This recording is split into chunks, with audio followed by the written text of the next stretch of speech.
Shalom, selamat pagi. Jumpa kembali dalam renungan harian GMI Ebenezer. Orang yang sabar melebihi seorang pahlawan. Orang yang menguasai dirinya melebihi orang yang merebut kota. Mari kita berdoa. Bapa di dalam surga, Bapa yang maha kasih, Bapa yang maha kuasa, Bapa yang selalu ada bagi kami. Terima kasih karena Engkau begitu mengasihi kehidupan kami. Semakin hari kami boleh melihat kasih dan anugerah-Mu. Kami juga boleh merasakan hikmat dan bijaksana yang Tuhan selalu berikan kepada kami. Sehingga setiap saat kami boleh mengalami perubahan hidup. Terima kasih Tuhan, jadikanlah kami sebagai pelaku-pelaku firman-Mu. Sehingga ketika kami melakukan firman-Mu, kami benar-benar merasakan Tuhan yang kami sembah adalah Tuhan yang hidup. Oh Bapa yang baik, perlengkapi kami dengan anugerah-Mu untuk kami terus mengerti dan memahami firman yang sudah Engkau singkapkan bagi kami. Pagi ini kami akan mendengarkan firman-Mu, Tuhan menolong kami. Di dalam dan demi Yesus Kristus kami berdoa dan mengucap syukur. Amin. Pagi ini kita akan bersama-sama merenungkan satu tema firman Tuhan.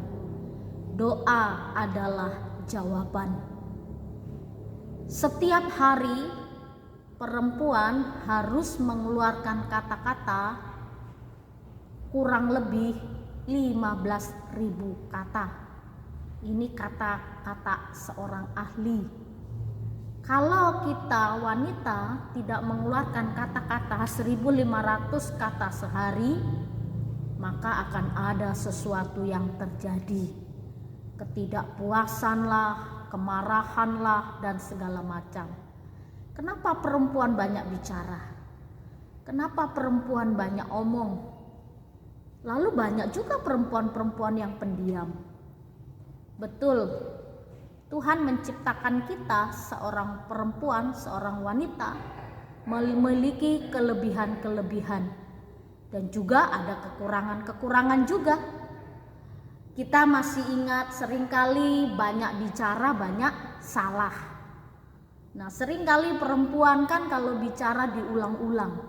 Tidak bisa sekali, harus 2 kali. Lalu kalau di rumah kita sebagai ibu, walaupun di luar kita kayaknya pendiam, tapi kalau di rumah kan sudah tahu aslinya. Nah, kadang-kadang suami dan anak juga kurang suka kalau semua mama-mama terlalu banyak bicara. Tapi ketika kita tidak bicara, tidak ngomong, mereka juga loh, tumben ini mama gak ada bicara, gak ada ngomong apa-apa, lagi sakit ya. Nah, Bapak Ibu serta saudara-saudari, inilah satu keindahan Tuhan menciptakan wanita sebagai penolong di tengah-tengah keluarga. Dan Tuhan juga menciptakan wanita sepadan dengan laki-laki.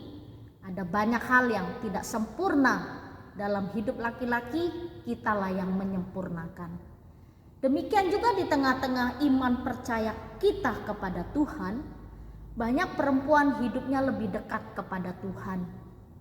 Karena perempuan seringkali menghadapi pergumulan, persoalan, dia harus bicara.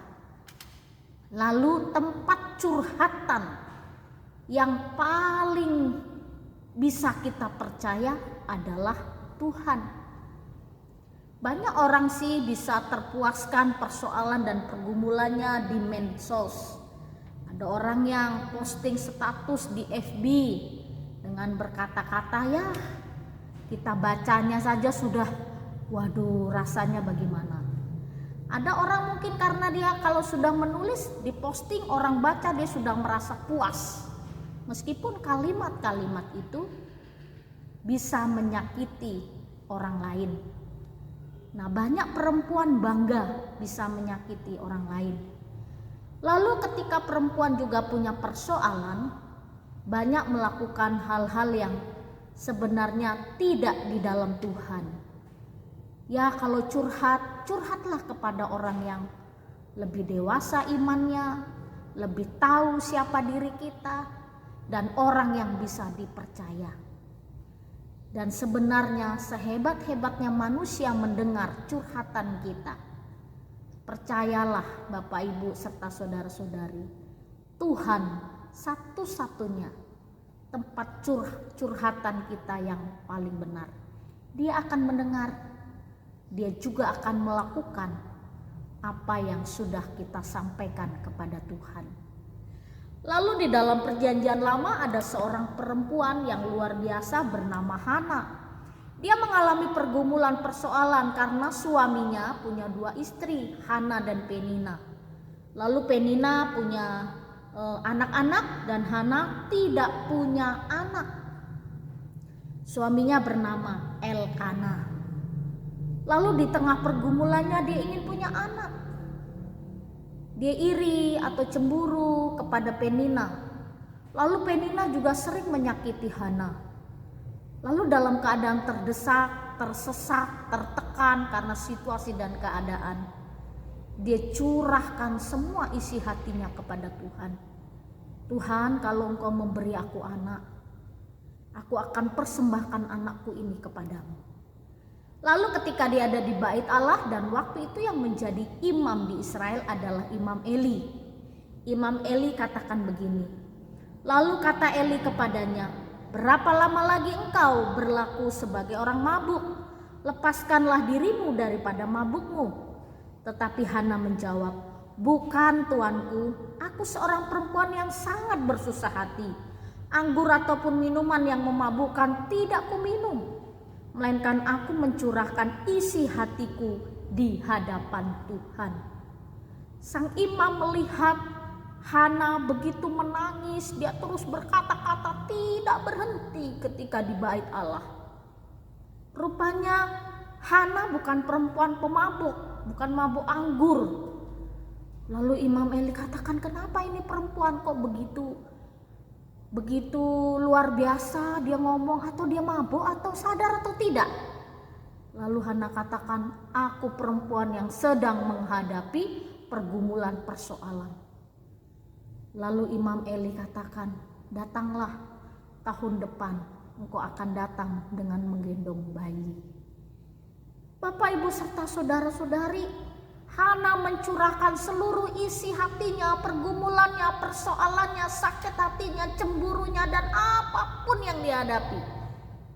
Dia berdoa kepada Tuhan, dia serahkan kepada Tuhan, dia meminta supaya Tuhan memberi kekuatan kepadanya untuk menghadapi semua pergumulan dan persoalan yang begitu berat. Nah, dalam doa-doa yang begitu kusuk, begitu sungguh-sungguh, akhirnya Tuhan menjawab doa Hana. Tahun depan dia mengandung dan melahirkan seorang anak laki-laki. Dan anak laki-laki yang dipersembahkan oleh Hana ini dikasih nama atau diberi nama Samuel. Dialah pengganti Imam Eli. Bapak, Ibu serta saudara-saudari, siapa yang menyangka Hana yang tadinya mandul, Tuhan buka rahimnya melahirkan. Lalu lahirlah dari rahim Hana seorang anak yang takut akan Tuhan, dipakai oleh Tuhan menjadi imam di Israel. Demikianlah Bapak, Ibu serta saudara-saudari, tumpahkanlah curahan hatimu kepada Tuhan. Jangan biarkan curhatan kita tumpahkan lewat medsos, lewat tulisan-tulisan yang tidak menjadi berkat bagi orang lain.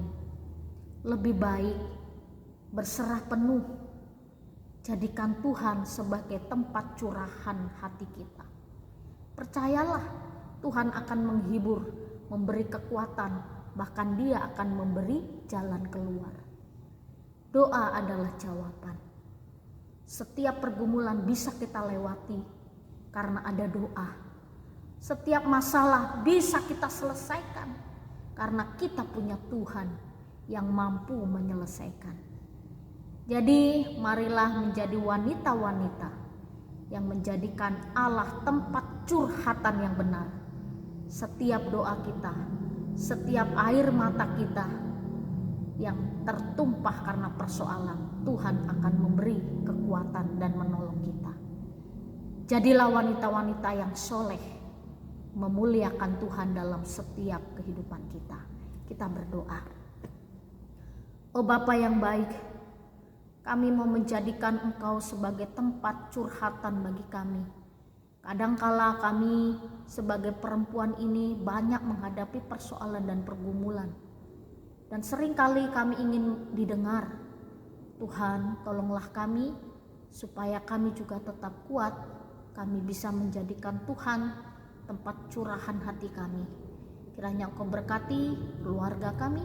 Tuhan menopang kami, iman percaya kami semakin kokoh di dalam Tuhan. Terima kasih Bapa, di dalam dan demi Yesus Kristus kami berdoa dan mengucap syukur. Amin. Selamat pagi, Tuhan Yesus memberkati. Ini aku Tuhan, bejana kasih-Mu, ajarku setia